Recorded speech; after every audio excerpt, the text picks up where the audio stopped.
கதிர் ராஜியை எல்லா இடத்துலையும் தேடிக்கிட்டே இருக்காரு. எங்கேயுமே கிடைக்கவே இல்லை. டென்ஷனாக வந்துகிட்டே இருக்காரு. அப்போ கரெக்டாக ஆப்போசிட்டில் ராஜி அவங்க ஃப்ரெண்டு 2 பேருமே வராங்க. பார்த்தோன்னே அப்படியே நிற்கிறாரு. பயங்கரமாக கோவம் வருது. போடி போ அப்படின்னு சொல்லிட்டு அவங்க ஃப்ரெண்டு சொல்கிறாங்க. அப்படியே கிட்ட வராங்க ராஜி. வந்த உடனே பயங்கரமாக கோவம் வருது கதிருக்கு. எங்கே போனா, எங்கே போய் சுற்றுற அப்படின்னு சொல்லிட்டு கேட்குறாரு. இல்லை, நான் திருச்சி வரைக்கும் போனேன். எதுக்கு நீ திருச்சி வரைக்கும் போனேன் அப்படின்னு சொல்லிட்டு கேட்குறாரு. கண்ணனை பார்க்கறதுக்கா? எதுக்காக நீ போய் கண்ணனை பார்க்க போன அப்படின்னு சொல்லிட்டு கேட்குறாரு. இல்லை, அந்த நகை பணம் அதுக்காக தானே உங்களை எல்லாரும் திட்டிகிட்டு இருக்காங்க. அது ரெண்டும் கிடைச்சா ரொம்ப சந்தோஷமாக இருக்கும்ல. உங்களை யாரும் திட்ட மாட்டாங்கல்ல, அதனால தான் அந்த பணத்துக்காக நான் போனேன் அப்படின்னு சொல்கிறாங்க. கொஞ்சம் கூட உனக்கு அறிவே கிடையாதா? அவன் உடனே நீ போய் கேட்டோன்னே பணத்தை எடுத்து கொடுத்துருவானா? கொஞ்சம் கூட யோசிக்கவே மாட்டேன் அப்படின்னு பயங்கர கோவமாக கதிர் திட்டுறாரு. சரி, என்ன ஆச்சு சொல்லு அப்படின்னு சொல்லிட்டு கேட்குறாரு. இல்லை, நான் போய் பார்த்தேன், திருச்சியில் இருக்கான்னு சொன்னாங்க, அதனால தான் அங்கே போனேன் அப்படின்னு சொல்கிறாங்க. ஏய், உன்னை உன்னை என்ன பண்ணுறதுன்னு எனக்கு தெரியல. உன்னை என்னைக்கு கல்யாணம் பண்ணணும் அன்னையோட என் நிம்மதியே போச்சு. இன்னும் என் நிம்மதியை கெடுக்க என்ன பண்ண போற அப்படின்னு சொல்லிட்டு கேட்குறாரு. உனக்கு கொஞ்சம் கூட யோசிக்கவே மாட்டியா? அவன் கண்டிப்பாக பணம் நகைலாம் தரமாட்டான். வா வீட்டுக்கு வா அப்படின்னு சொல்லிட்டு கூட்டிகிட்டு போகிறாரு. வீட்டில் எல்லாருமே டென்ஷனாக இருக்காங்க. என்ன இன்னும் ராஜை காணோம் அப்படின்னு சொல்லிட்டு. அப்போ 2 பேருமே சேர்ந்து வீட்டுக்கு வராங்க. பாட்டி பார்த்துட்ருக்காங்க. ராஜோட பாட்டி பயங்கரமாக சந்தோஷப்படுறாங்க. பரவாயில்ல, 2 பேரும் சேர்ந்து ஒன்றா எங்கேயும் வெளியே போயிட்டு வராங்க. பார்க்கவே ரொம்ப சந்தோஷமாக இருக்குது. ஏதோ பிடிக்காம கல்யாணம் ஆயிடுச்சுன்னு நினச்சேன். 2 பேரும் பிடிச்சி தானே கல்யாணம் பண்ணியிருக்காங்க. எவ்வளோ ஒத்துமையாக போகிறாங்க. பார்க்கவே எவ்வளோ ஜோடி அழகாக இருக்குது. வீட்டில் இருக்கவங்க எப்போ பார்த்தாலும் திட்டிகிட்டே இருக்காங்க அப்படின்னு சொல்லிட்டு அப்படியே ஒரு திருஷ்டிலாம் எடுக்கிறாங்க. அதை பார்த்தோன்னே ராஜி பாட்டியை பார்த்தோன்னே அப்படியே கிட்ட நடந்து வராங்க. வராத அப்படின்னு சொல்லிட்டு பாட்டி சொல்கிறாங்க. அப்படியே ராஜி பின்னாடியே போகிறாங்க.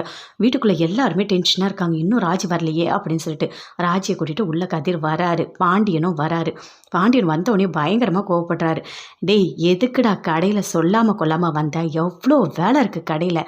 கடையை நான் மட்டும் பார்த்துக்கணுமா? கடையில் எல்லாருக்கும் பொருள் கொடுப்பனா, இல்லை கல்லால் காசு வாங்கி போடுவேனா, ஆர்டர் எழுதுவேனா, இல்லை எல்லாருக்கும் எடுத்து டோர் டெலிவரி பண்ணுவேனா? என்னடா என்னால் பண்ண முடியும்? எதுக்காக 2 பேரும் சொல்லாமல் கொள்ளாமல் ஓடி வந்தீங்க அப்படின்னு சொல்லிட்டு கோமதியோட தம்பியும் திட்டுறாரு, செந்திலையும் திட்டுறாரு. இல்லை, ஒரு முக்கியமான வேலை, அதனால தான் நான் வர சொன்னேன் அப்படின்னு சொல்லிட்டு மீனா சொல்கிறாங்க. என்ன முக்கியமான வேலை? சீக்கிரம் கடைக்கு வாங்க அப்படின்னு சொல்லிட்டு பயங்கர கோபமாக போகிறாரு.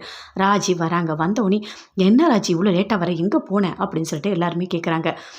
எதுவுமே பேசல. இல்லை, ஃப்ரெண்டு வீட்டுக்கு போனேன் அப்படின்னு சொல்லிட்டு ராஜி சொல்கிறாங்க. ஓ அப்படியா, எதுவாக இருந்தாலும் ஒரு வார்த்தை சொல்லிட்டு போக மாட்டியா அப்படின்னு சொல்லிட்டு கோமதியோட தம்பி கேட்குறாரு. இல்லை மாமா, அதுக்காக இல்லை, என்கிட்ட ஃபோன் இல்லை, அதனால சொல்ல முடியல. சரி, ஃபோன் இல்லைன்னா என்ன, பக்கத்தில் இருக்க ஃப்ரெண்டுக்கிட்ட வாங்கி ஒரு வார்த்தை சொல்லலாம்ல, எல்லாரும் வீட்டில் பயப்படுறாங்கல்ல அப்படின்னு சொல்கிறாரு. அப்படியே ஒரு மாதிரி அமைதியாக இருக்காங்க.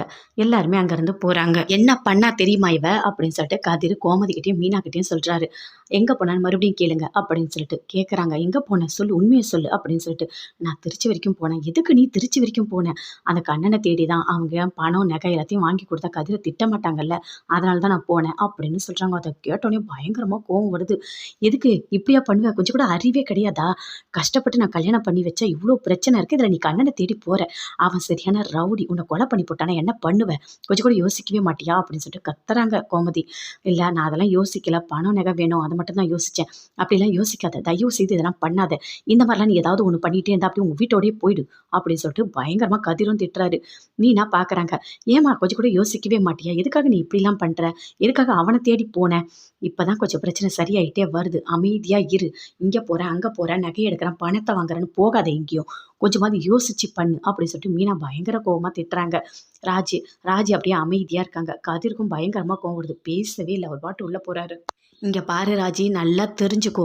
எதுவுமே தெரியாது வீட்டில் இருக்கவங்களுக்கு. நீ இதை பண்ணுறான் அதை பண்ணுறேன்னு வீட்டில் இருக்கவங்களுக்கு தெரிய வச்ச, அதுக்கப்புறம் நான் இங்கே இருக்கவே முடியாது, நீயும் இங்கே இருக்க முடியாது. புரியுதா?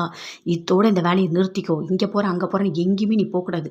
ஒன்று காலேஜ் போனால் வீட்டுக்கு வரணும். இதே மாதிரி ஏதாவது பண்ணிகிட்டு இருந்த சுத்தமாக உன்னை காலேஜுக்கு நான் அனுப்ப மாட்டேன், வீட்லேயே வச்சுப்பேன் அப்படின்னு சொல்லிட்டு கோமதி பயங்கர கோவமாக திட்டுறாங்க. மீனா சொல்கிறாங்க. சரி, நான் அத்தை சொல்கிறது எல்லாத்துலேயுமே ஒரு நியாயம் இருக்குது, அதனால் சொல்கிறத புரிஞ்சுக்கோ. இனிமேல் அங்கே இங்கேன்னு எங்கேயும் போகாத, தேவையில்லாமல் எல்லாரையும் டென்ஷன் பண்ணிட்டு இருக்காத.